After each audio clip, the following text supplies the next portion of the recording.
fierce rivalry between factions of East and West Coast rappers reached its height in the mid-1990s and would end with the murders of two of the most influential rap artists of all time, Tupac Shakur and the Notorious B.I.G.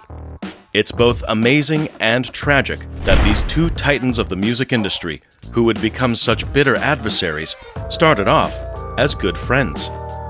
Lassane Parish Crooks, later taking the name Tupac Amaru Shakur, was born on June 16, 1971, in New York, before moving around with his mother to Baltimore and then California. He got his start in the music industry as a backup dancer for the rap group Digital Underground. He started rapping in 1991 and released his debut album, Tupacalypse Now, that same year, and it would be certified gold in 1995. He would go on to make 5 studio albums and would become one of the best-selling hip-hop artists in history.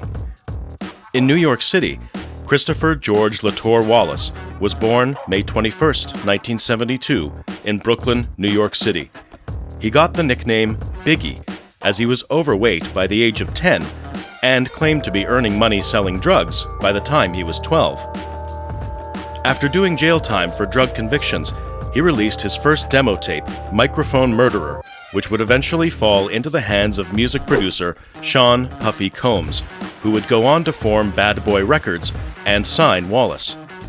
By 1993, Biggie would start rapping with some of the biggest names in the industry at the time, including Mary J. Blige, LL Cool J, and later, Michael Jackson. He would also meet, start hanging out with, and befriend Tupac Shakur. He adopted the nickname The Notorious B.I.G.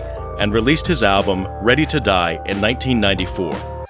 It would go on to be certified platinum 4 times, and while Biggie only recorded 2 studio albums, he would become one of the most respected and best-selling artists in rap and music history. At this time in '94, the battle for rap supremacy was heating up between artists on the West Coast, mostly from Los Angeles, and rappers coming out of the East Coast, mostly from New York. This rivalry was also fueled by gang warfare and the media as the heated feud continued through the years. The beginning of the end for the friendship of Tupac and Biggie started on November 30th, 1994. Tupac and Biggie were set to record a project when Tupac was shot in the lobby of the building 5 times. He thought that Biggie might have known about the potential hit ahead of time and said nothing, or was even a part of the attempted murder. Things got worse when Tupac went to sign with record producer and gangster Suge Knight on his record label Death Row Records, the bitter rival of Bad Boy.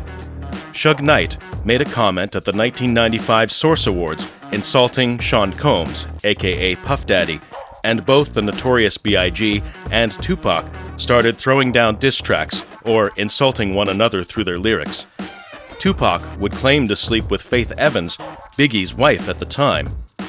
Jealousy, money, fame, and insults through their intermediaries would only make things worse, and tragic events would occur which would ultimately end their feud.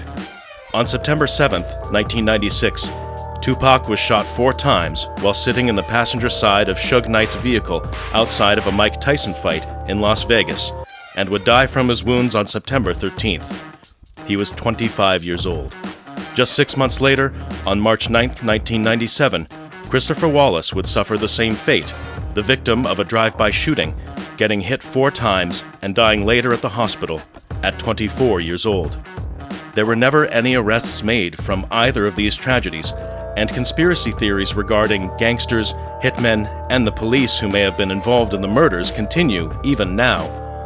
The investigations of the deaths of Christopher Wallace and Tupac Shakur are still open, and the murders of 2 of the greatest rappers who ever lived are still unsolved today.